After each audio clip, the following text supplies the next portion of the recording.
All right, hello, welcome. Um, so we are going to try to finish up on reading all of the letters and deductions. I'm going to try to maybe make an actual script for everything, right? Or I don't know. I want to try to write everything down that I've like gathered into a sort of document if I can. Maybe as a sort of, okay, now that we're going into Game Zero's event, here's everything you need to know kind of stuff, right? I don't know where I'll post it. I'll try to post it on like Reddit and Twitter if I can. I will see if I can make a video. But yeah, we're going to read um some of the final letters and then we'll be good to go. Yay.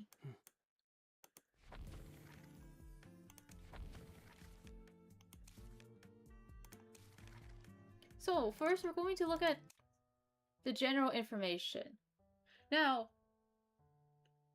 for Q's, I'm pretty sure right now we don't actually know anything about him, or more like his relationship with Emil.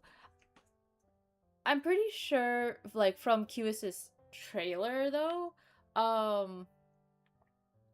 they worked in the same like I guess entertainment ring, if that makes sense. So there's like the dog fighting stuff, and then Q's has to like play billiards for people.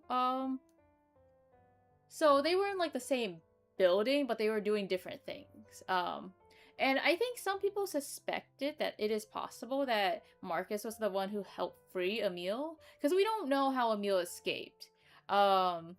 Like the initial dogfighting ring, how he ended up at White Sand Street Asylum, or like White Sand Street.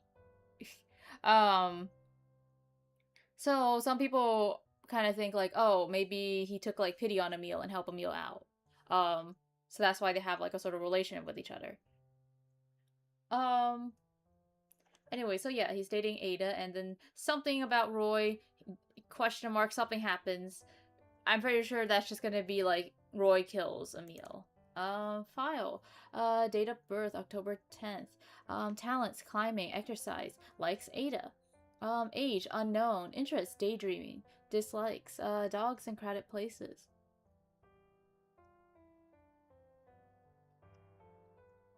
He's indifferent, agile, slow in thought, and detached. His favorite dish. I actually have no idea how to say this. Wait, I just realized these are all items you can get for them. That's actually really cool. It updated. The Jumbo Berry special, I don't... It feels kind of weird to see this as an item that he likes, because, like, yeah, I guess. It is a dish that, like, if you place in front of him, he'll eat it. But that's more so for, Stark, right? I don't know. What... Like, a... Like, if a character, a collab character, is put onto someone who's like completely different in personality and interests. Like let's say in lore this character really hates like vegetables, okay? Um but like the character that their personality or like I guess their abilities kind of match closer with is like a big salad eater, and then like their signature dish is like a special kind of salad, and then that's now one of their main dishes. Wouldn't that be weird? Anyway, sorry for the ramble. Um, no one knows a thing about Emil's past. When they look at him, most people just saw a poor tramp living in the street. High fever robbed him of most of his memories, and when he regained consciousness, he found himself in an insane asylum. Emil endured much suffering there, but he remained obedient through injections, restrictions, and electric shock therapy. He was always the most silent among all the asylum's patients.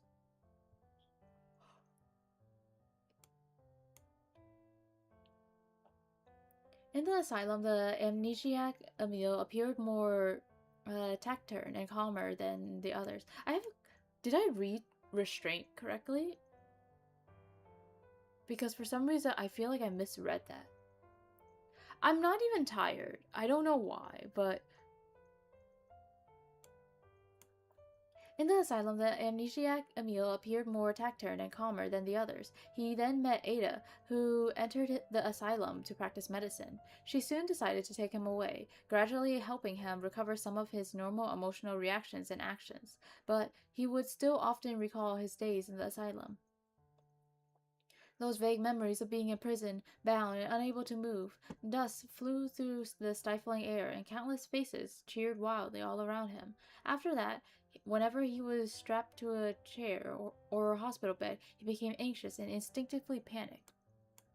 Emil could not remember his identity, but he knew that Ada was different from the rest, different towards him. Ada treated him like as a personal possession, to be taken with her as she pleased. Though somewhat twisted, their feelings are sincere. Ada doesn't care about Emil's forgotten past, and Emil also accepts Ada's treatment. After all, for Emil, Ada's treatment felt more like love and care than the pain he received in those fragmented memories. Anyway, so we're gonna read through the deductions and character day letters now. Maybe I'll read through Ada's stuff, because it's kind of related to each other. So, her father, she's dating Emil, and she worked with novelists. There was a deal that they made, where she would give, actually, I think I remember reading the deductions for Ada and Emil. Did I not read their letters yet? Wait, that's weird. No, I do remember I read their deductions. Wait, what the? No, because I remember the...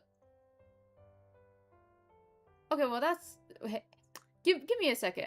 Something's happening in the brain and I don't know what it is. Okay, what did I do for this? Wait, did I read their deductions already? Did I read their letters already? Okay, I read them, like, I read Helena's first.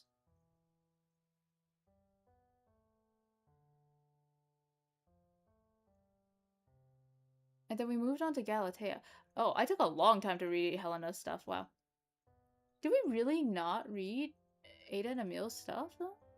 Because I do remember I got to them. I got to their deductions, I'm pretty sure. Or, like... Yeah, so I'm reading Galatea's stuff, and then I'm looking at...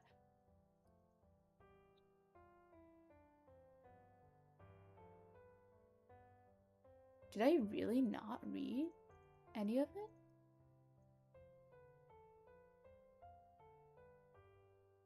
Wait, I read their deductions on the first stream.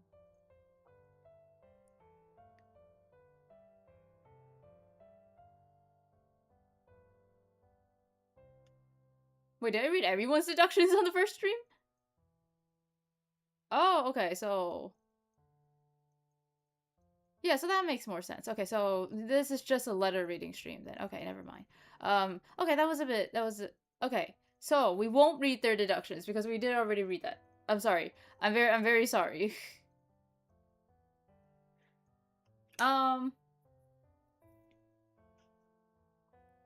We don't know what Helena's relation with Ada is. Ada and Orpheus did cooperate at least at the very beginning, and also before the game started. They were like they were familiar with each other. They've crossed paths a couple times. Orpheus asks Ada if she can help him like get the patient records from White Street Asylum, and he theoretically uses that to target people and find more people to add into his games. I don't know how many people he got from there. We know Kirk came from White Sand Street Asylum. Also a cheerleader. And technically Thief kind of came from there. He ran the White Sand Street Asylum, but like it's a little bit different. Emma came from White Sand Street Asylum, I think. Right? There's also another thing that there is a possibility there's a different asylum somewhere, and that's involved somehow, I remember someone said something about, like, there might be, like, 2 asylums. Like, I think there's another one that's named as well. But I'm not completely sure about that. I just know about White Sand Street Asylum. So, they were, like, for one, they kind of were... I don't know exactly why they knew each other before, like, they started cooperating, right? I think they met at a seminar. Maybe it's because, like, Orpheus knows Ada's father, Dr. Mesmer, and she happens to meet him, and they somewhat, were able to, like, get to know each other, and then she was like, oh, I can help you and stuff like that. Sister Lorraine Miller, who is that? And then Father Duke. That's the employee? I don't know anything about that, I'm gonna be honest. Oh, Ada's 30. Oh my gosh, she's old. I thought she was a little bit younger. I don't know why. Dish. Sweets. Do you want to specify that, or? Okay. Why does Emil get all of his things listed, but she only gets sweets and no clarification? It's really interesting when you see, like, characters who are older, because most characters are, like, in their 20s, I think. Like, I'm pretty sure Emil is also, like, in his 20s. He's able to drink. He was able to drink before the barmaid buff thing. She's 22. He's 25.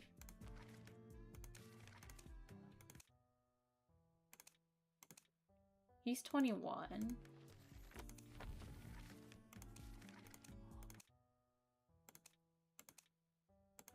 Shit, here. He's 21. Yeah, like, a lot of these characters are young.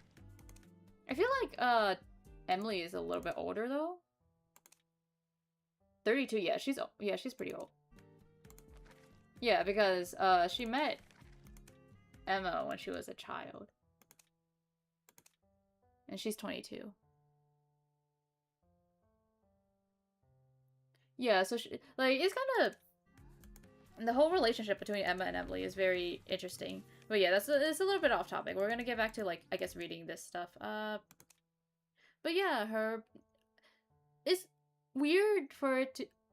Her date of birth isn't October 10th. Neither is Emil. That's just the day they decided to make, I guess, their day of rebirth. It's symbolic for them, like, being born anew. So I think that's interesting. But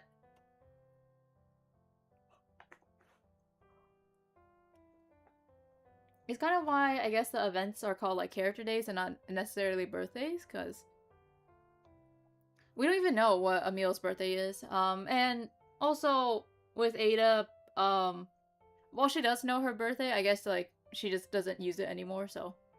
Her talents: hypnosis, surgeries, psychotherapy. Age 30, interests: hypnosis research, likes medical research and Emil. Dislikes: pointless socializing. Traits: gentle, extreme, possessive, and stubborn. Ada Mesmer is a well-educated psychologist born into a family of doctors. At the age of 25, she began to devote herself to hypnotherapy research, using hypnotic suggestions to eliminate the pain, fear, and other negative emotions plaguing her patients. However, her theories failed repeatedly, as her test subjects always remain unable to bear the pain she puts them through, failing to respond to her hypnosis as she wished. After these repeated failures, she had no choice but to leave the institution and look for new test subjects and research methods. Several years later, during her short residency at White Sand Street Asylum, Ada met a patient with amnesia, Emil. Silent and mysterious, he was exceptionally responsive to hypnosis. Ada grew increasingly attracted to Emil, and confirmed that he was the perfect test subject that she had been looking for.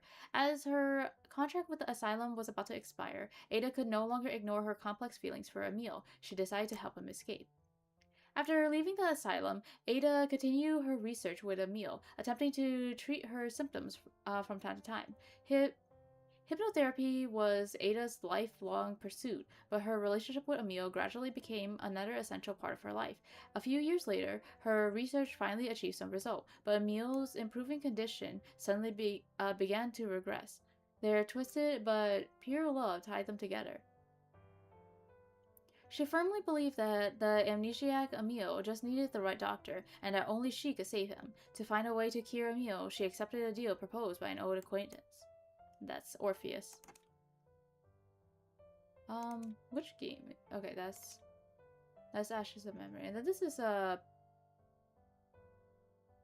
I guess with Time of Reunion and Cage of Yesteryear, and then this would be Ashes of Memory. Okay, where is Game 0? I guess this is Game 0, right? Oh. Why are they puzzles?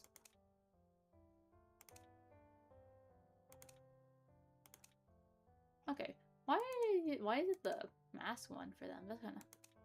I never really looked into that. Okay, so let's read their letters! Yay! And then once we're done with this, I might make it so that the rest of the stream is potentially unarchived. I don't know if I remember to unarchive a different one. Hang on, I'm gonna look at something real quick.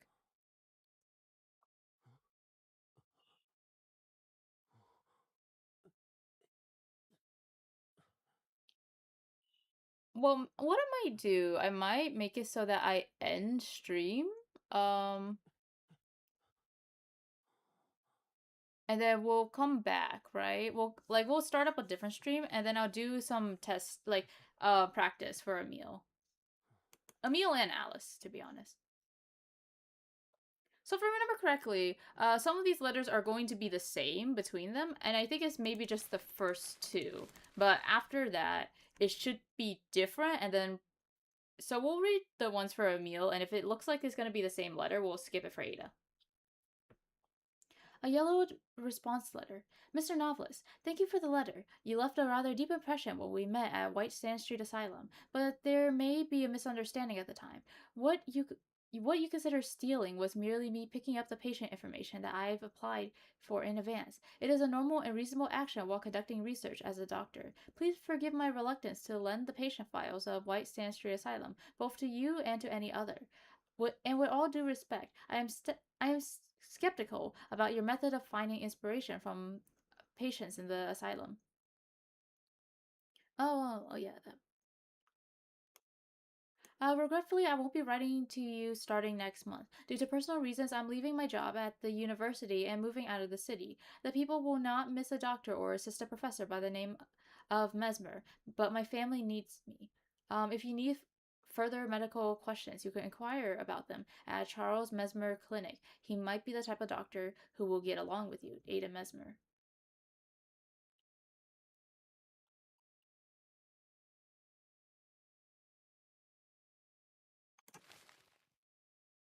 Okay. Ada Mesmer's treatment records. So they meet at White Sand Street Asylum. I wonder what exactly happened with that. Like why did he just show up to the asylum?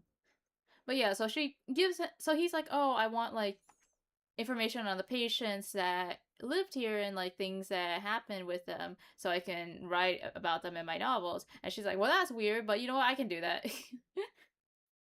um But it seems like this kind of thing happened before they made the deal, which is interesting. I kind of thought like she gave it to them because of like he had like leverage against her. But I guess she kind of just like why would you do that though? Actually, why would you do that if you don't know this person and they're just like, hey, can you give me like this very personal classified information? And then you're like, yeah, sure, why not? I mean, I guess they kind of like like she's like is whatever because it's just research information and she can do that anyways, so why not? But like also it doesn't seem like they're very close to each other. I mean, I guess she's like you left a rather deep impression. You like he stood out. Something about him was special, right? So that's why she wanted to help him. But at the same time, I don't know. This is like they're only acquaintances. This seems like a really big and wild thing to just do just cuz for an acquaintance. Like I'm sorry, it's just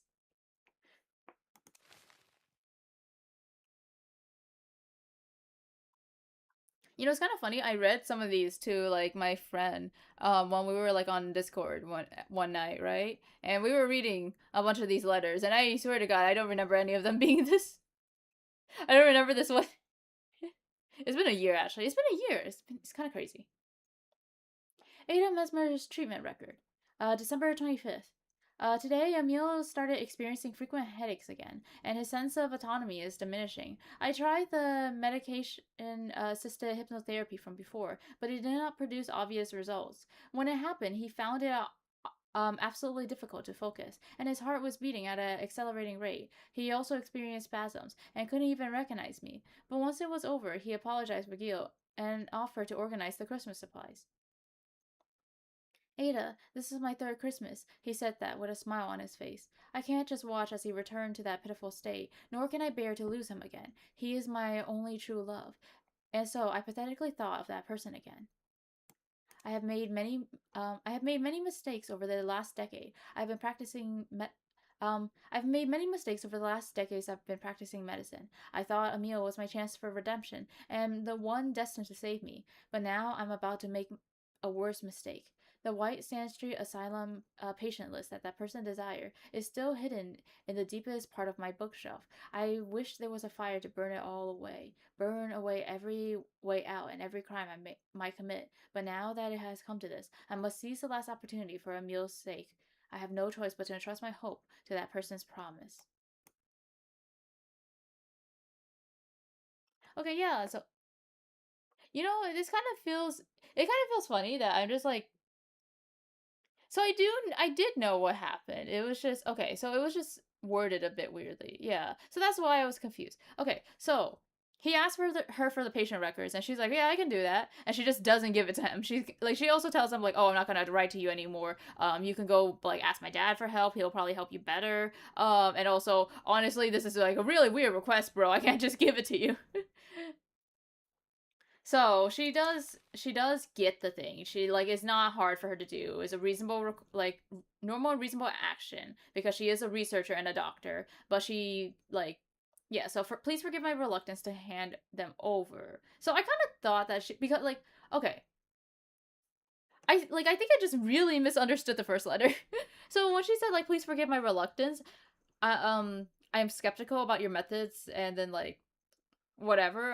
I kind of thought that she still gave it to him, but she was kind of like, "Sorry, it took me so long to do this for you. You like this is just kind of weird, but like, I still did it anyways, right?" Um, and then she also said like, "After I do this, I'm just leaving. Like, don't worry. Like, don't contact me anymore. Or I'm not gonna contact you. Just contact my dad instead."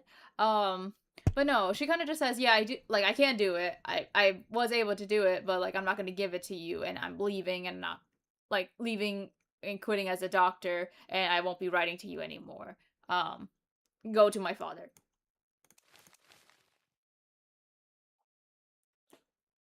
It's it's kind of like I don't know. I feel like sometimes I do know things and I just doubt myself too much and just start questioning things, or I just like jump to too many conclusions. I mean, I'm having fun though. A page from Emil's experiment file. Serial number 012. Name Emil. Test indicators: indifferent, loyal, habitual dependence. Pro- Projected result: a molded tool. Test results. Overall evaluation. A tool that was intended to be emotionally blank developed a strong dependence due to deliberately conditioned cognition. Surprisingly, or perhaps counter to biological instincts, there is no rejection of this external indoctrination. Instead, these conditioned thoughts resonated oddly with his multiple internal consciousness. Under the influence of certain drugs, these complex emotions manifest in extreme behaviors, transforming him into a singular purpose and dangerous tool. Methodology. Before the experiment began, 001 devised a comprehensive experimental plan and contingency measures to treat 012. Initially, everything proceeded according to 001's predictions. However, since the drugs were still in early stages of development, its coverage and effective duration were unstable. As a result, 012's behavior gradually deviated from initial expectations. Although 001 could still restrain 012's actions, unforeseen situations became more frequent, leading to 012 to reveal his existence and relationship with 001 to 004. 004 then exploited this information, turning 012 into a tool to manipulate 001. Realizing the situation was spiraling out of control, 001 attempted to terminate the experiment. However, unexpected events involving 012 and 010 revealed that 003 demonstrated greater potential aligned with the experiment's requirements. As a result, 001's termination request was denied, but at least 012 fulfilled his mission. By this point, does he die? Because, like, with these experiment files, it's like they seem to be written in the moment, right? So it doesn't sound like they're being written after the fact. I mean, no, it's in past tense. It could be after the fact. So 001 is Ada, 010 is Roy, 012 is Emil, 003 is Helena, and 004 is Galatea. So everything was going fine at first. Ada like pretty much like figured what was going to happen. She knows how Emil is, and she also is a very talented and smart researcher. So everything was fine, but due to this is like game, like the very very first game, so the medicine Orpheus is like making to help everything is very like it doesn't really work that well right now. Also, we don't, what even is the drug that Orpheus is making? Like, how many variations do we have, and like what is the end plan here? Like, I'm pretty sure the goal is to make something that can like help you forget like bad memories, right? But then like the drugs are also what causes the hunters to like have their hunter forms, right? Like them looking as monstrous and scary as they do. Like Norton being the giant like pile of rocks that throws a pickaxe at people, and like Orpheus being like the nightmare. Well, the nightmare is a little bit different because he is also a representation of Orpheus in some degree. I don't know how to describe that one. Melly being Queen Bee, that's like part of the drug hallucinations, right?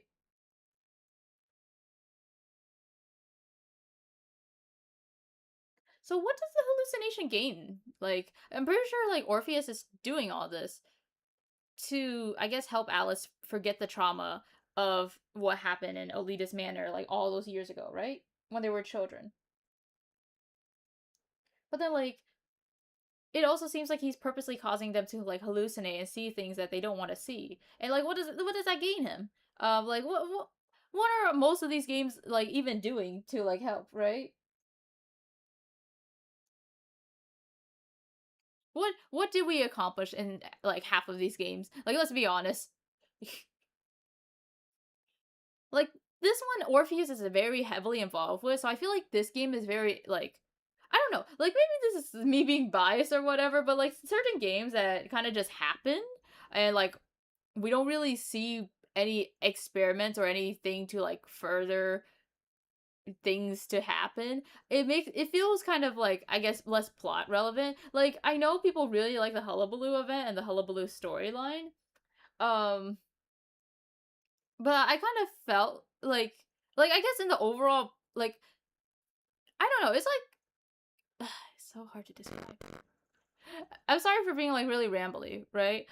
I think I mentioned I didn't particularly I liked the storyline, but it also felt very incomplete to me. Like there were a lot of gaps in between. And I think that could be very easily filled in with the letters and like the deductions and stuff like that, and I just didn't know anything about game 8. It just wasn't anything interesting to me. So that's why I didn't really know much about it. So it got like I think what felt like incomplete to me would have felt more complete if I knew more about their lore. There was like a sort of expectation that you read some of their letters before, I'm assuming. Um, but moving on from that, like what did Orpheus even do within all of game 8?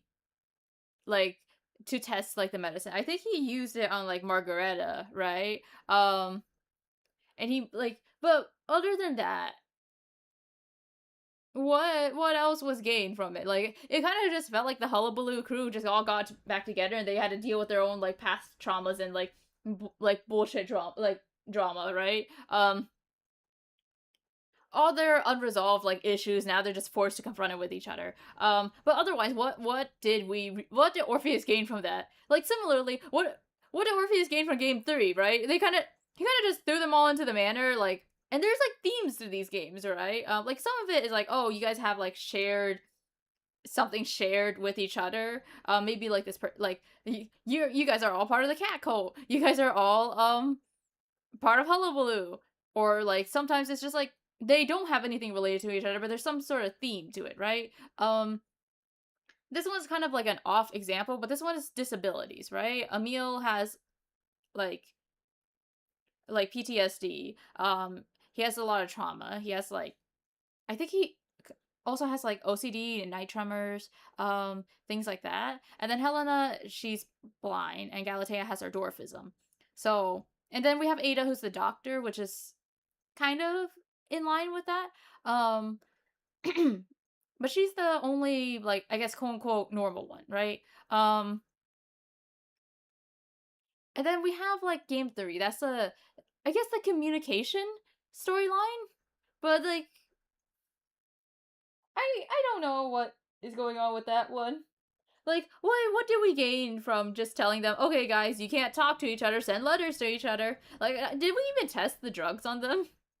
Because from what I know, everything just went horribly downhill so quickly, and then they burned down the manor.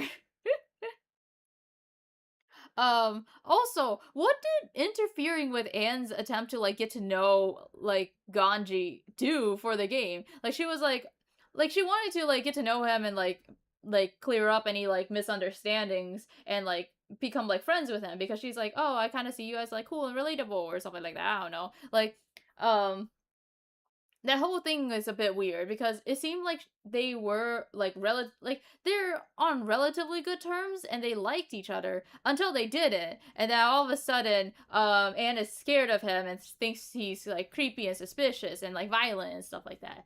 But like I swear to God, at some point she liked him and like that's why she was trying to connect with him, right? But I don't know what all that is about. That's something that I like game 3 ish, but more so it's more like I only like Aesop and Victor and their whole like dynamic, right? Otherwise I don't know anything about that game, so I really should like look into it a little bit more. It's something that's interesting. It's always something I've been wanting to look into. So that was gonna be the next plan. Once I finish up with like reading everything I can for game 0 and like seeing if I could do something to like be more comprehensive about it, you know? I'm sorry for like the long ass side tangents. One day there'll be like a edited video and then you won't have to deal with that. Yeah, so at this point something happens with Roy and Emil, and that shows that Helena is meant to be the protagonist of this game, basically. Is it it's kind of interesting. Either like Ada or Helena should be like I guess given centered focus for this game. Like maybe Ada during the first half and then like Helena towards like the later half. But yeah, so they Helena like I don't remember what they said. Like I don't know if she ended up being a success or if she ended like something ended up going wrong because I do remember they did say like Helena was like the ideal like control, which I don't even understand what that means, but she's the ideal control subject or something.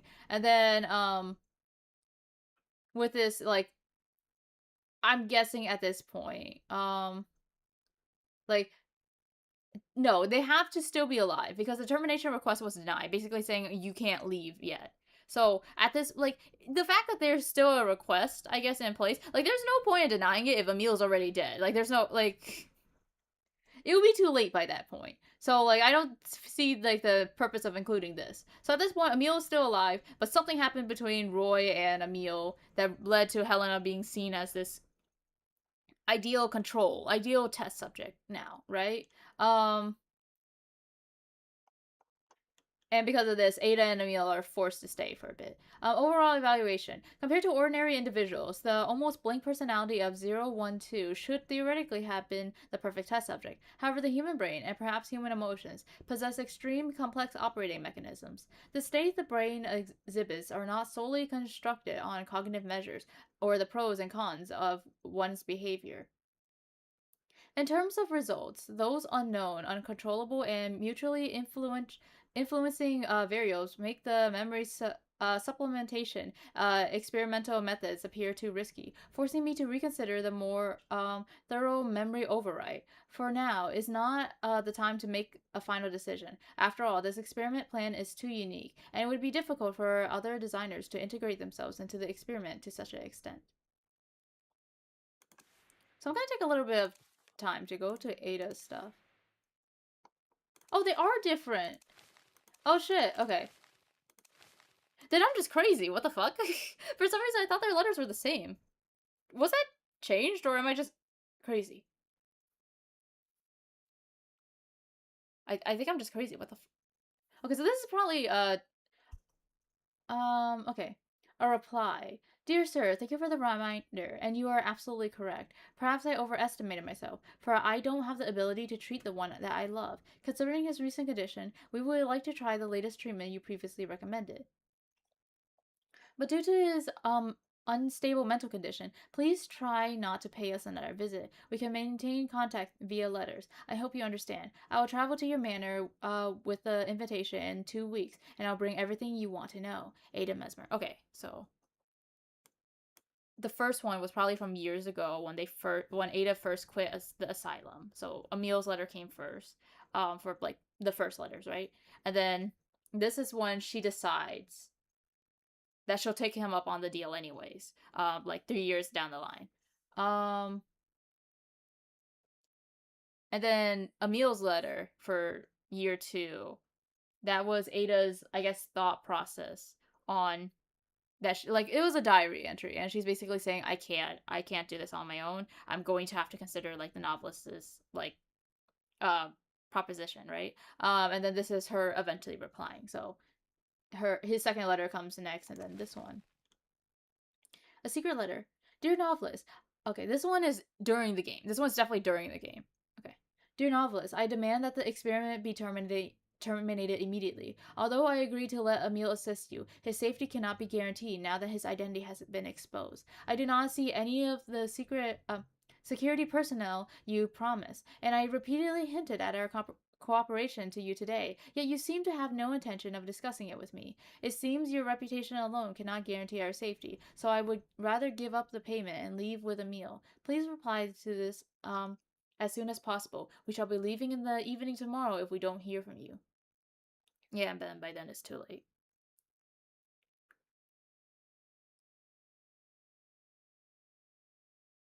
Hmm. Yeah, that's kind of interesting. So it's like they were like working pretty closely together, but then I guess once Helena became like more interesting, he just started ignoring her. But what is Emil's secret identity though? Right?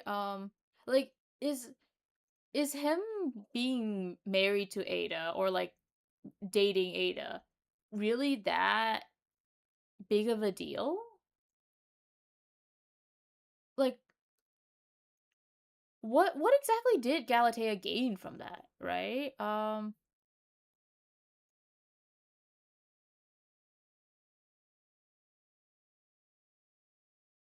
Like okay, so I'm trying to think. What does saying, "Oh, Emil is what shit, I'm sorry. I'm trying to think. What is saying Emil and Ada being like together? Like they like for one they came together and they like like they're wearing similar outfits, right?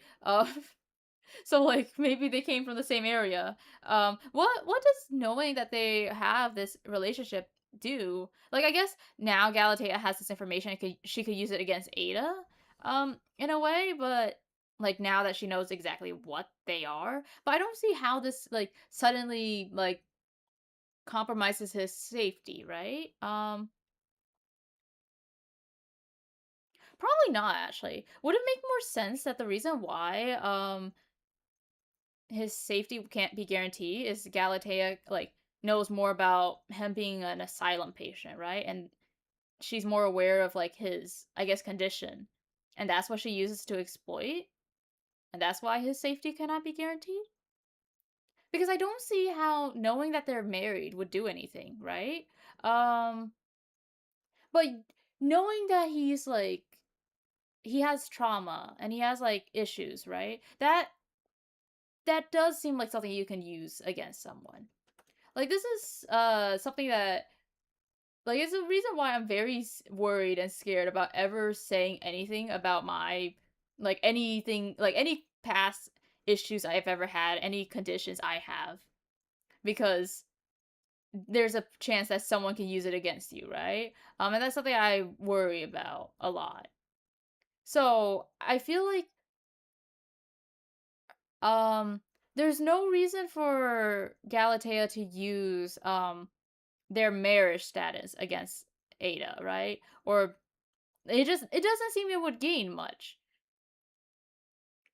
But yeah, his trauma and his like PTSD, his OCDs and whatever, also how it's being treated. Like if like them knowing that about the medicine and them knowing about the whistle, so like Galatea like taking those, like that is something that she could use against them. Why did she even do that, bro? What did she gain from that? I just like I think like she's very like okay, so this is something that I've said before. She's a very smart and intelligent person. Like she's very calculated. She's able to do all this and she's able to manipulate Galatea. She's able to manipulate Helena, right? Like a lot of the things she does, like her planning and like how she like does like progresses in her career for art, right? She's very smart. She's very like she knows how to like play with people. But why would you do this? Like she's very smart, but like it's very cool. It's like very fun. But also, why would you do this? Why did you have to do this? Come on, man. Just let them be happy. Okay, we're gonna read the third letter, and then we're gonna get to Emil's fourth letter, and then we'll read Ada's. Yeah. Okay. A page from Ada Mesmer's experiment file. Serial number 001. Name Ada Mesmer. Test indicators. Rational, control, emotional blind spot. Projected result, an overzealous guardian. Test results. Overall evaluation. She has extensive and systematic knowledge coupled with exceptional intelligence, enabling her to navigate complex situations with precision and swiftly identify and counter danger. She's almost the epitome of perfection, but her weakness is quite specific. If someone with malicious intent discovers it, even her remarkable abilities won't be enough to protect her. Yeah, so someone with a malicious intent. I wonder who that could be. um, I'm really curious of what her weakness is. Like I'm like it's a meal, but like it seems to be hinting that their relationship is the big thing that like is inhibiting her. Unless it's her being a doctor and like her being the person who's treating him. Like I kind of just don't really understand why it is. Why is it? I guess it can't be their relationship, right? It can't be. I don't know. I can't imagine like I guess like if I wanted to keep a relationship a secret, I can't imagine like even if I do that, I can't necessarily imagine it being used against me towards strangers, right? like if it's my family and it's like I'm dating someone who my family won't allow, then yeah, like that can get me disowned. That could be an issue. And if I was like, and if it was an illegal relationship, then like yeah, that can get me thrown in jail. But what exactly is so bad about them being together? Like like I feel like it has to do something more with Emil's like condition, and also like maybe if we are talking about the relationship, then it's Ada being the doctor for Emil, right? Um, I'm just trying to see what how does Galatea uses this against them? I mean, I guess we'll see very soon, but I kind of just don't really understand what exactly um what exactly can um Galatea use against Ada and Emil that isn't like Emil's condition, because she, like it's specifically like Ada's weakness rather than like Emil, right? Like Emil's identity, but like it it it targets Ada, like it's used against Ada, it's not used against Emil. And also I think that's kind of a sad thing to like think about. Like Emil kind of just doesn't really have that much autonomy throughout his life. Like he does try. He does try to do his own things and he tries to help Ada. Like for one, he was the one who escaped from the asylum. He was the one who proposed to Ada. He like is like he people kind of underestimate him a lot and kind of say like, "Oh, he's just a stupid dog or whatever." But he is really trying his best, and there's just a lot of things like he has a lot of conditions that just make it harder. But like through his life, like as a very young child, he was like sold to the dog fighting ring, so he was just used as like money maker. He was just used as like a beggar. Then when like he got thrown into the dogfighting ring, he was used as nothing but like dog bait, right? Was like he was treated just like all the other dogs. And then after he escaped, he was I mean he was just another patient. Like the people didn't like he didn't really have like Emil kind of said like all the other doctors they kind of treated him like some sort of like thing that was there that they had to deal with, right? And he just had to like endure it. But even with Ada who does love him and treat him a lot better and he feels happy around her, he does describe it or he does describe it as him being I guess like an object of her possession, right? Like something that she carries around with her everywhere, something that she like a precious trinket or whatever, right? And he's happy with that, but like now in the game zero event, he's being used as a tool, like a tool to attack and hurt Ada. And I don't know, I think to just that whole thing is just very sad to think about, right? It's just at every point in turn, Emil has just been nothing but an object to be used by someone to either further their further their like gains or whatever, or I mean yeah, this is kind of it. He was like his disabilities and mental illness, like I'm not saying this as a bad thing or like well I mean it is a bad thing, okay. Like I'll just say that it's a bad thing, but I want to make sure like I clarify that I'm not saying this as Ada hate, okay, because I don't particularly like people who hate on Ada too much, because I like her character is very complicated and nuanced. She does a lot of bad things, but people kind of write her off. Like it's people who don't understand her write her off as like just someone who doesn't care about Emil, someone who doesn't love Emil, and someone who like is just using him for her research, and she's like manipulative, controlling, conniving and stuff like that. She's not that. Like she absolutely does see him as like a test subject and she is using him for her like hypnotherapy research, right? But to say she doesn't love him is kind of insane. Like she does a lot of things for him outside of research. She encourages him to talk to like the children in the neighborhood so he can like learn how to socialize, and like potentially become like a more like independent normal person. She like teaches him to read and write, and she encourages him to write in his diary. Like she tries to like do things so he can like have a happier life and just be at peace, right? Like yes, it is like the hypnotherapy part, it is for her research, but saying is all like fake and like or like all, like exclusively for the research and there's no love at all is like minimizing in my opinion. There's a lot more to it, I guess, right? Um or at least that's how I view things.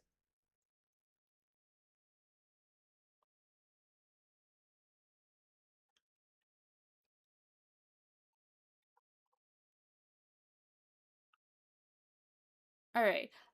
Methodology. At the start of the experiment, 001, being the most mentally mature and informed participant, took the initiative.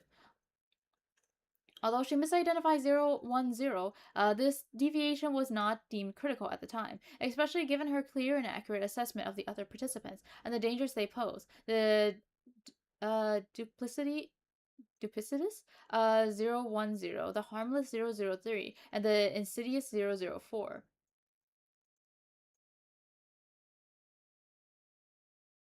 Yeah, so this is something that was really interesting because this is something that in the next letter was really confusing. So it does seem like this doesn't change at all, okay?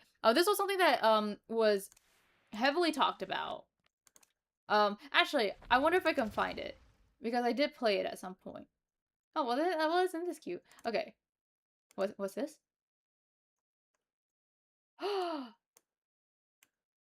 Publish one map, play one map, edit one parameter, place one component, create one map, launch the editor one time. Oh my god. Edit destroy area.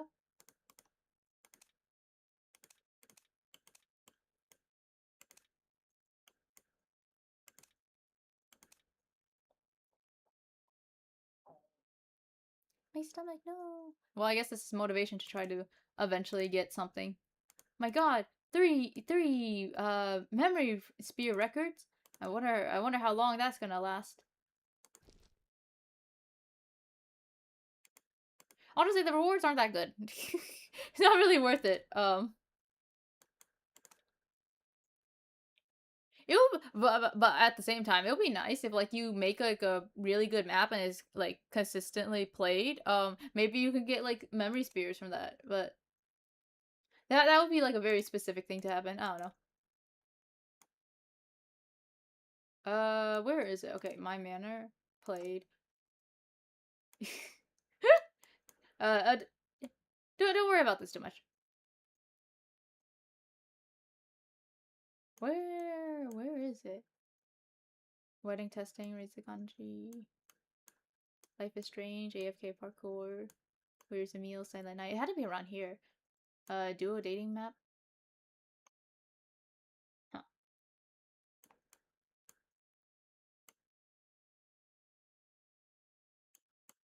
Emil parkour.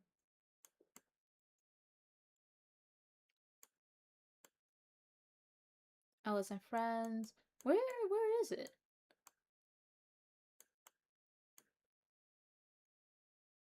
Oh wait, this one is wait, I remember this one. Uh a universe that does not exist. Wait, where's the trivia thing? I swear to god, there was a trivia thing. No, for a fact I played some kind of like it was around here. Okay. Wait, this one?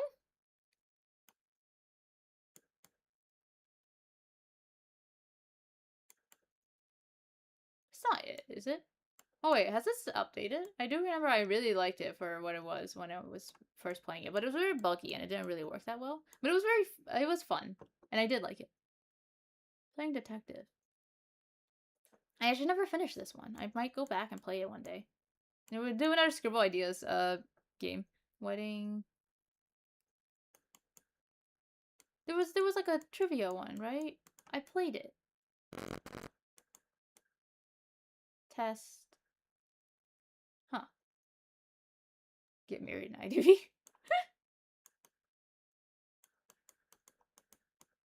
Okay, well, I don't know if it's still here. Um, would it be like would it be made by the same person?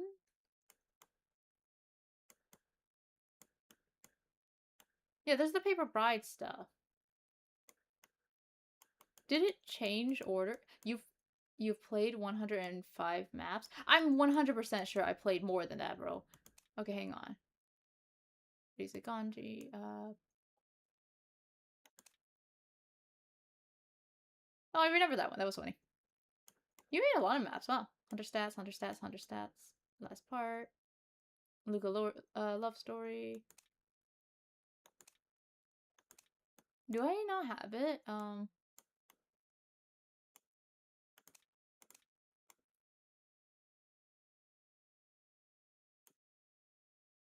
Hey, it's me.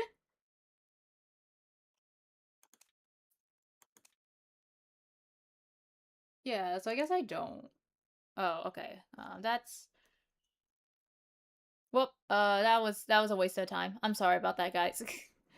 Yeah, but okay. So on like there were a lot of discussions, and at the time, because we kind of assumed that Galatea would be going into game zero with the wheelchair. And she was like, it was. I think I mentioned this.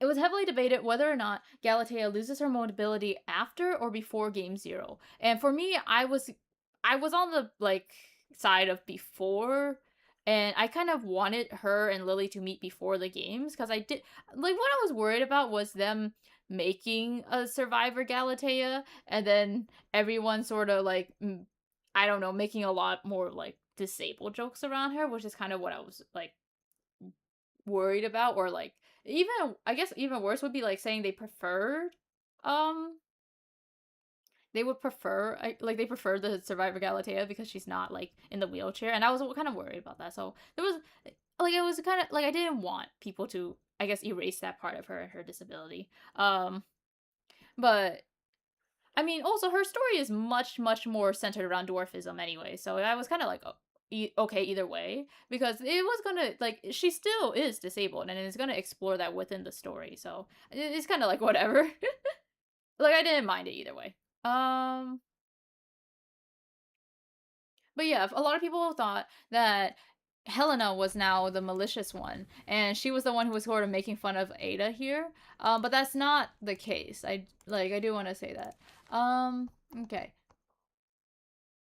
Yeah, so here it kind of says she figures out how everyone is. That like Galatea is insidious and that 003 is harmless. But from what I when I read this the first time around, it kind of sounded like okay, so she didn't realize Roy was Roy and not Orpheus, right? Honestly, I'm kind of interested in how that's going to play out because like we have like Orpheus has so many different identities. Like he's like Baron de Ross, he's like, you know, Orpheus, and then um is and then we have like Roy. Is Roy a different personality of his, or are they partners with each other? Like they're working together. Like also Orpheus has like a huge web of connections of like people who collaborates with him. Like Ada's technically a collaborator, but that was like very temporary and only like for this sort of thing. They had a deal and she got like him the papers. But like Galatea is a consistent collaborator. Bane, Buruk, they've like Bon, they're part of the Manor crew from like long ago, so they stuck around with him. We know Sam Bourbon is like very important, and he's consistently been working with Orpheus for who knows how long. And we know like Norton, Frederick, and I'm pretty sure Melly kind of all work with Orpheus in the final game. Like, there's some characters who kind of like collaborated with him temporarily, or like for specific situations, and there's some characters who like continuously collaborate with him. I'm very curious of how that's gonna go. So I feel like there's also another character who's like very important to the story, but I can't remember who it is. You know, the IDV lore is just kind of like it's very fun. It's very fun to pick apart and talk about. Like it is a puzzle piece that you have to work together, and I think that's more fun than like just getting new chapters every like once in a while. like, oh, like it's like a ever evolving story, and but we do like, and this one probably will never really end. We're never gonna get a proper conclusion, I don't think.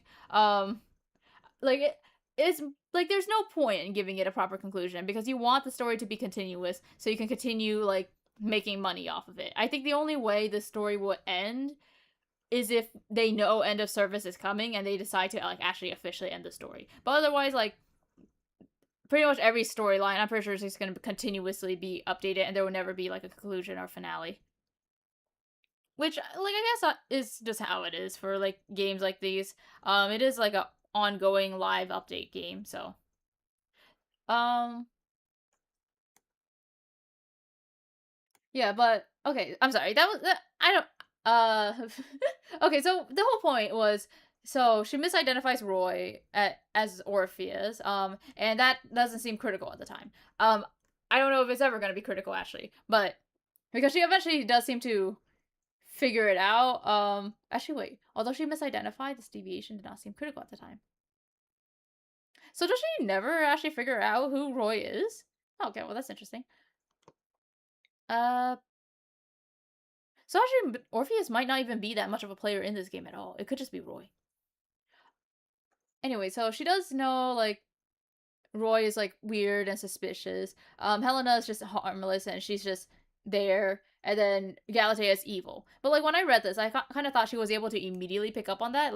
Um, like she just like she was able to assess them and was like, okay, you're probably okay. There's something wrong with you. What are you? What's up with you? But it does seem like this takes time. So hang on. I'm trying to. I guess that's. It's good to say that experiment files. They all happen theoretically.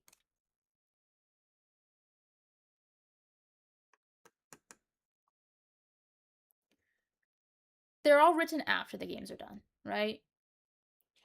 However, her overly rational and consistently lucid and excessive practical mindset led her to firmly believe in her predefined role in the game from the outset. As a result, she missed the only opportunity to ally with 003. Um, as the experiment progressed, unexpected issues with 012's drug stability introduced more variables. Coincidentally, consequentially consequentially 001's request to terminate the experiment was denied and 003's strategy shifted with the originally designated monitor withdrawing from surveillance. Recognizing the risk these changes pose, 001 intended to forcefully terminate her participation. However, the deteriorating conditions of 012 consumed too much of her energy, preventing her from assessing the overall situation as calmly as she had initially. Ultimately, what should have not had a significant impact became the most fatal flaw, leading to 001 paying the ultimate price, and that's going to be Emil's death.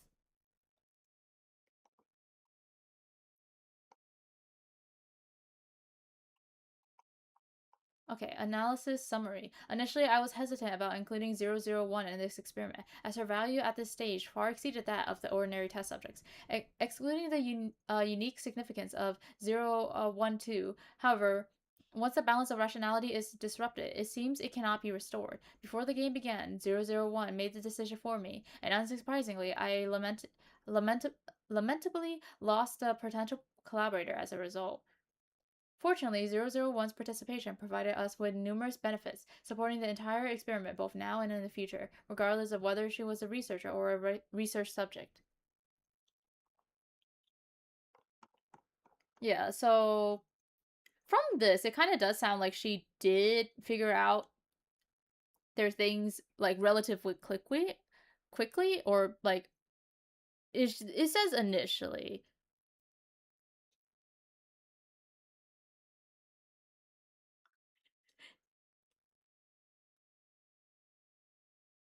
It says initially.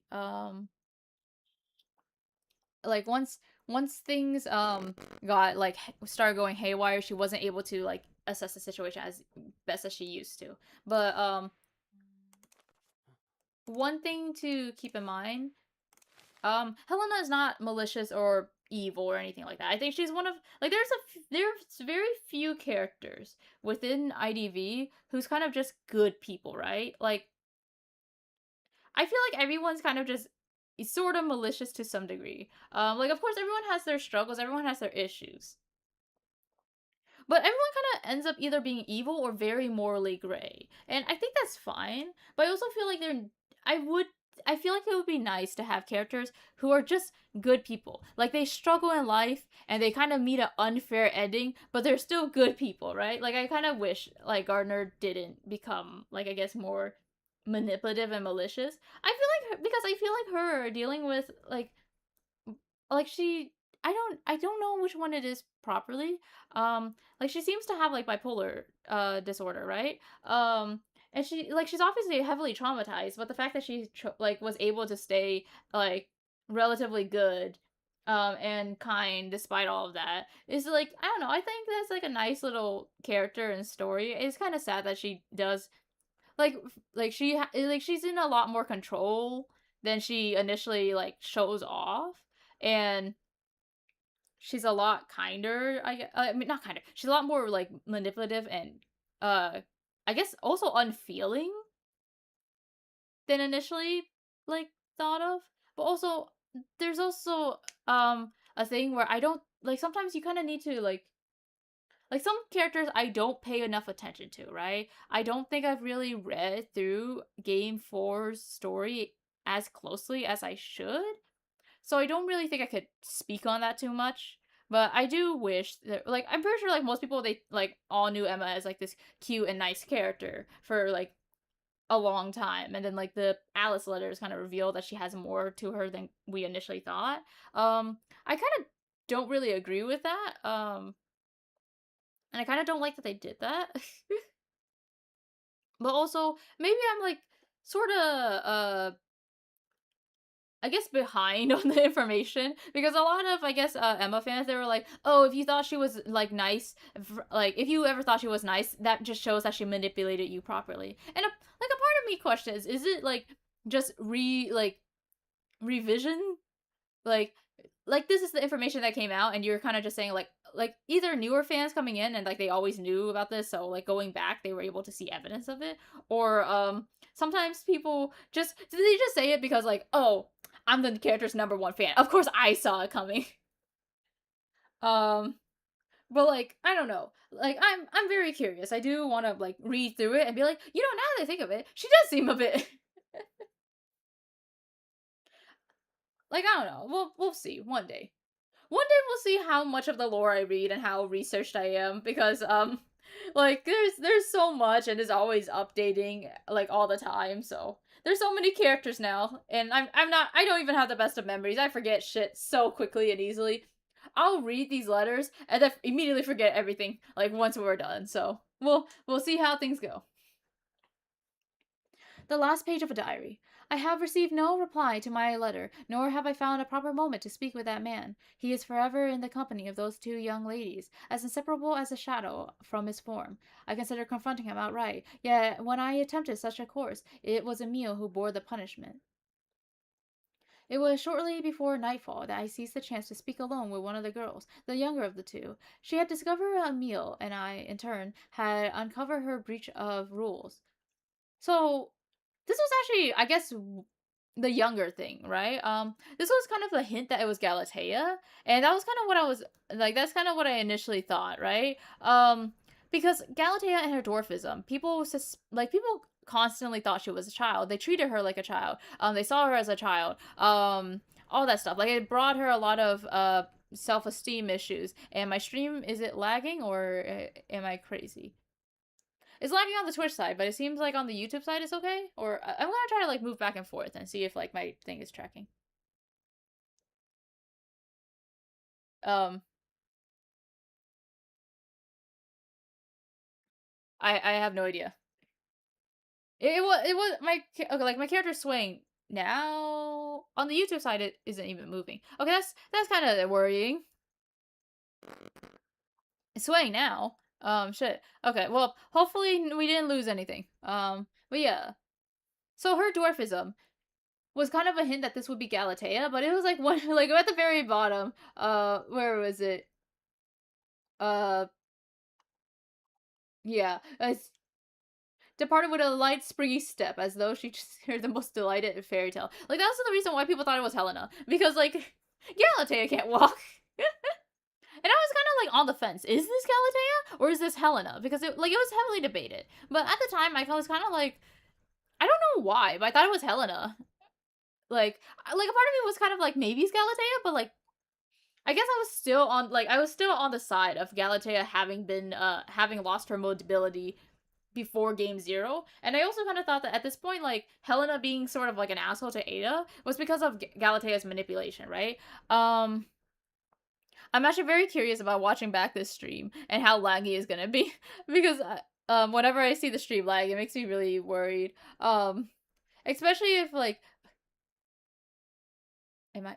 Is it lagging? Like, especially since it's like my OBS says that it was okay, so like theoretically it's capturing okay, and it's potentially my Wi-Fi who's not like showing me the stream on like my other side.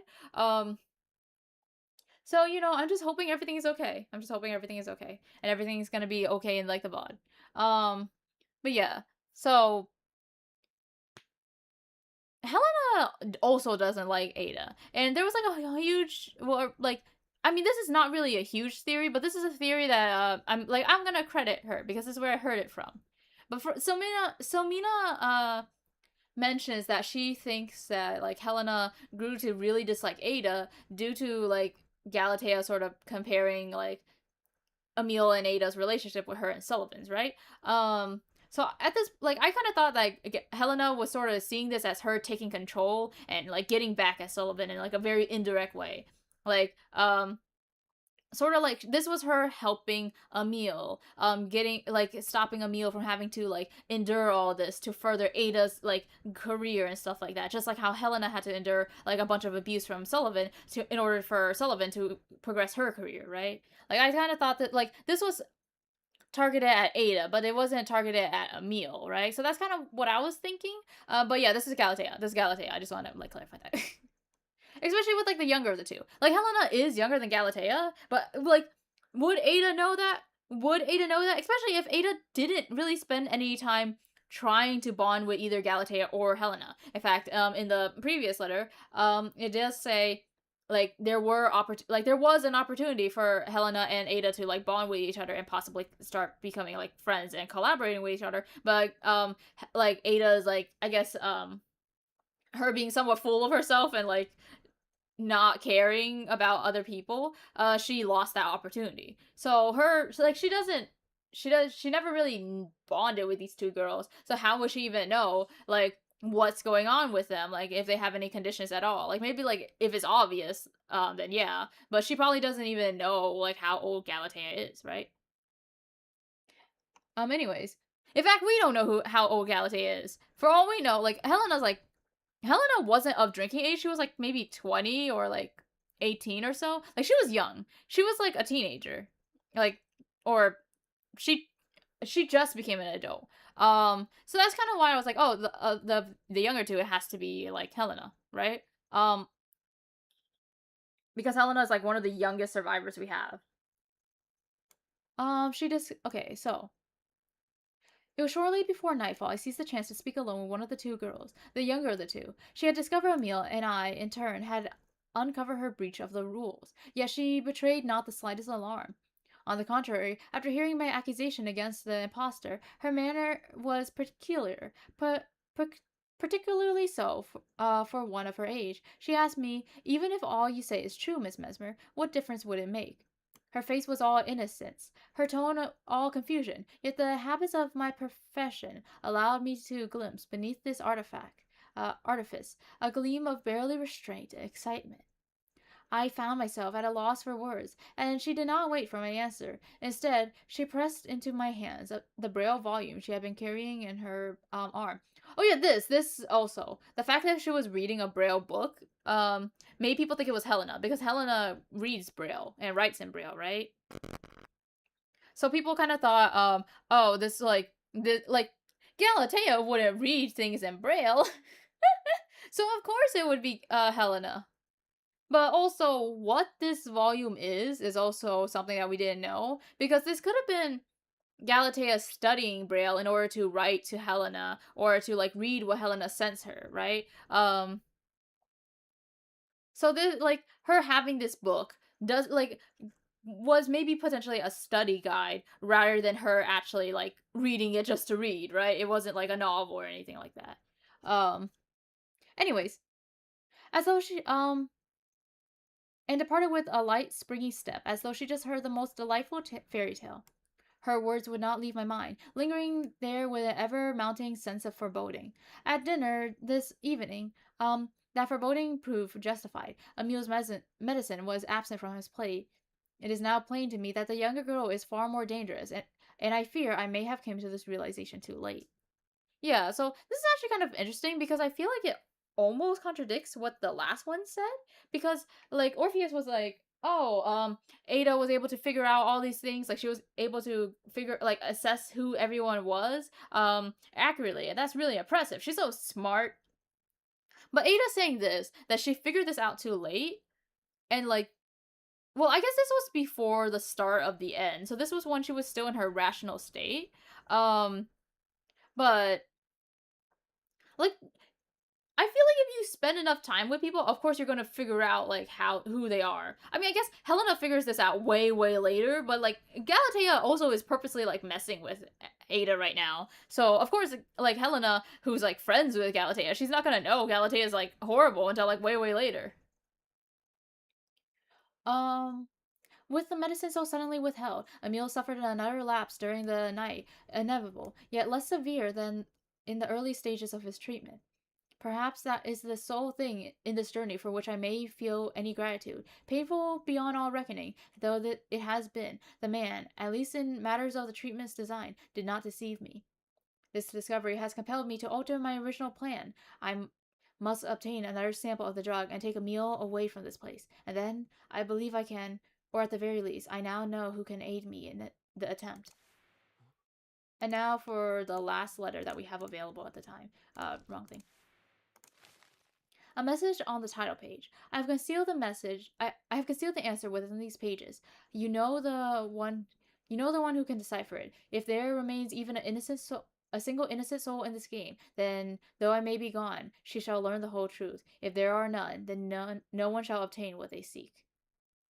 Yeah, so this is a message for Helena saying if you are, I guess, a good person, if you are willing to like search for the truth and I have hidden it here, hopefully this can help you, and hopefully this can help you like get out of here safely. And also, considering the fact that this is written in a way that she pretty much knows she's going to die. Well, though I may be gone, like either she wrote this before the attempt to escape, and like I guess something happened. Like something happens to Emil, obviously, but like we don't know how Ada dies. If she got like intercepted by Galatea and got killed by Galatea, or if like something else happens, or like she kills herself. And for the most part, I'm pretty sure this is like a suicide note. So yeah. That's the end of all the game 0 letters. Yay! I'm sorry it took so long. But hey, it was fun. Or at least it was fun for me. So continuing on, there are a few other things I do plan on eventually talking about, right? Like honestly, what we did is pretty much the easy part. The things that we can just click on and are immediately available within the game, right? And things that everyone knows are important, which is like, you know, the letters and deductions. For the portraits, there are a few like things like, you know how like when you first get the portrait, when you like, I wonder if I can show that because I do have character day coins. Can I buy anyone's portraits right now? I can possibly buy Ento's. I wonder how old Ento is actually. As like a character. If she's after Ada and Emil, we can't do that. But she should be one of the older characters. She is before Ada and Emil, but That's kind of wonky. It's hard to say if she has like a portrait. Well, actually no. If Edgar has a portrait, she probably has one.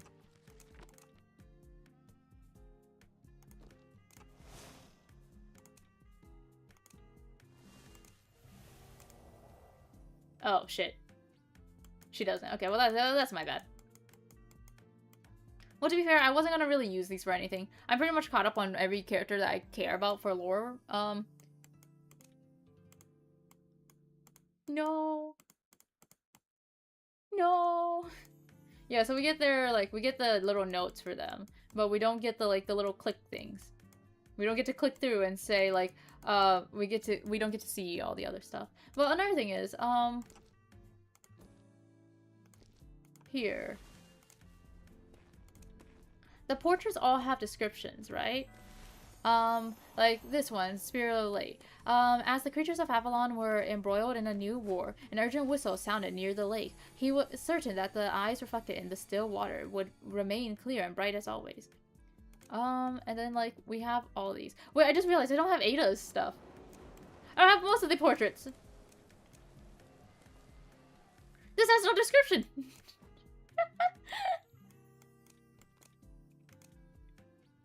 The message of love has no end.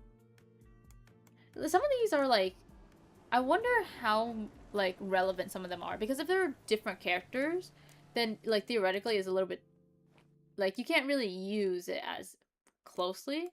But at the same time, like the characters being in the essence, they don't lose their personalities. Like with collabs, yeah, they do lose who they are and their personalities, but Tracing Light acts like Emil and has a similar story to Emil. So what is said in these little like snippets are things that you can glean. Okay, shut up. Things you can glean about the character, right? So portraits, frames, costumes, all of those, you can use them to look into the characters and see more about who they are as people, right? But you have to also figure out how it applies to their character, because not everything is going to be one for one. There's going to be some differences. Saying that the essence are completely irrelevant to the character or not something to even look at in terms of analyzing the characters is very you lose out on things about them, because with how the lore updates, we only see things from either like a diary entry or from like someone else telling you about them, right? But like Truth and Inference is a different storyline, yes, but you still get to know more about their characters and how they are as people. Like I kind of said, Tracing Light is very similar to how Emil is. Like they basically had the same storyline and personality, and also Asmir, or what was her name? What was her name in the Everlasting Dream? How she acts with Emil in that story is also how she acts with Emil in the main story. Now, of course, also, the essences give an opportunity to see more about the characters in a different light than we might have initially been able to. Like, for example, the Spirit of the Lake. Shit. Where is it? Okay, Spirit of the Lake. This one. I'm gonna hold it down. Oh, hey. It's the same description as the portrait. Okay, well, that's good to know. So we don't actually lose anything when we're not getting that thing. Okay. Like, what does Spirit of the Lake do within the storyline? He's, like, a sort of guide to help Ada, like, know what to do when she was lost and she was just sort of, confused about her placement in life, right? It's kind of, I don't know, it's a little bit, like, of course, Spirit of the Lake and Emil are not the same people, and they have different lives, they, like, and how they are very, different. But what is Emil's purpose as Spirit of the Light? What does it say about his relationship with Ada? There's also like things like rare case. Why? How like what does that whole thing in Koa like? their whole situation in Koa, what does it mean for Emil and Ada's character? Like, do you think they just grab these people willy-nilly, throw them into the stories, and write whatever the fuck they want without any regards of these characters as, like, characters? Like, they still consider how they are in canon, and it's just, like, it's an alternate universe. Like, a canon alternate universe, actually. Like, of course, this is not the main story. Like, you don't have to really, like, you don't have to, like, look too deeply into this, but it's still a way for the... Okay, stop it. It's still a way for the, like, the creators, like, the lore writers of IDV to explore these characters in, like, a new setting, right? Like, I think that's something that people do need to, like, sort of acknowledge and, like, pay attention to. Like, the event storylines, the Christmas storylines. Like, sure, Emil does not ever meet Joseph. He never, violently shakes hands with Joseph. But what does, like, how does his interaction with Joseph, like, what does it say about his character? What does it say about Ada's character? All that stuff, right? Like, the events... Like, obviously there are events that are more canon. I think there was, like, the 7 days event where, it shows Emil's and Ada's relationship while they were both together in White Sand Street Asylum, right? Or was it 12 days? I think it was 12 days. It shows their relationship, in White Sand Street Asylum before they both escape. That, like, everything that happens there is canonical. And also, well, I mean, there's alternate routes for, like, how they interact with each other, but the conclusions are still the same, and I'm pretty sure the letters are all canon, like, the end letters, but also, actually, them all being canon is kind of funny to think about, because, actually, this is something I don't know if, I've mentioned this on stream before, but canonically, Ada and Emil, they're kind of into, like, BDSM. And, like, they have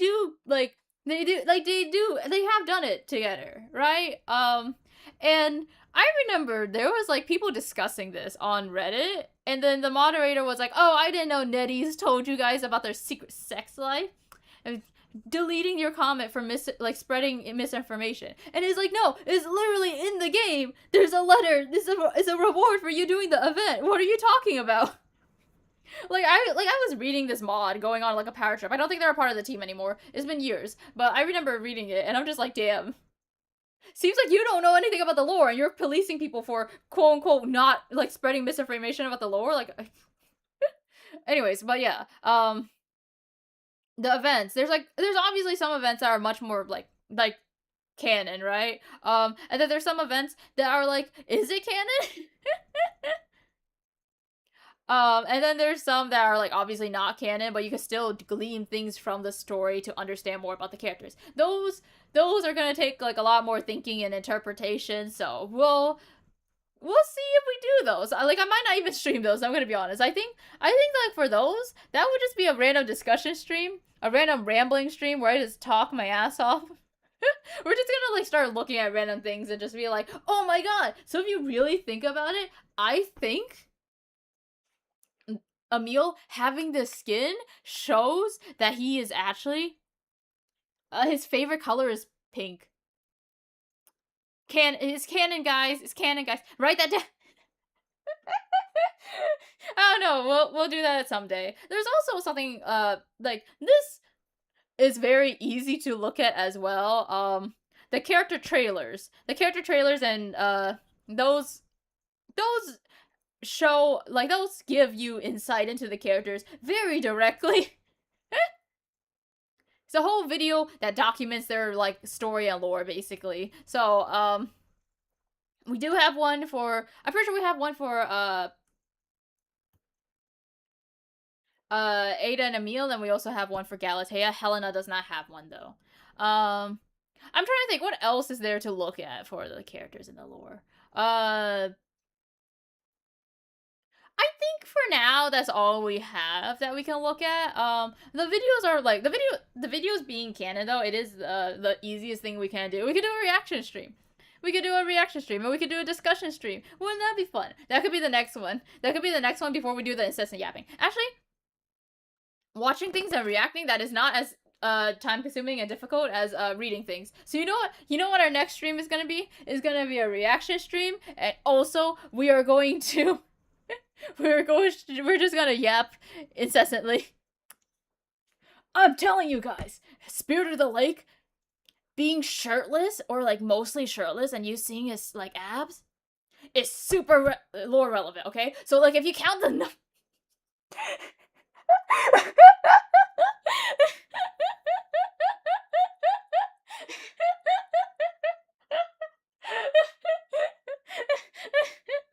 Okay, well anyways, I think that's a good place to end the stream. We are not going to. Maybe it's relevant. Maybe. You know, let's end the stream. Let's end. We can't give me any more room to go off. I'm just gonna keep going crazy. We can't do that. You know what? Maybe the next time we do an IDV stream, maybe it'll be a rank practicing stream. I need to practice ADAMIL again. I either need to practice him on mobile if I'm gonna keep ranking mobile, or I need to get back to practicing playing on PC. It's, like, I don't really play on PC as much because it's so annoying and difficult to just, like, it's just a little bit more of a hassle to, turn on my PC, and, like, it's, like, sitting on my chair for so long. I don't know if, like, my chair is shit or my posture shit. Probably both. Maybe my posture more, but it's extra, like, it hurts my back after a while, it hurts my neck after a while, and, also, it takes a little bit more, like, effort to, like, open up IDV on here, so, it's, like, I don't usually play IDV on PC for that. But anyways, thank you guys for watching, and, hopefully one day, we'll have, like, an actual video, so it's actually easy to watch back these, unless you like these, me and my whatever personality. My counting Emil's pecs personality, yep. You know, actually, now that I think of it, like, what does he have? A 6-pack, 8-pack? What's the difference? I actually never paid attention or cared. Alright, guys, we gotta look at him. Wait, I think that's in the concept art. Fuck. Actually, do we ever get to see his...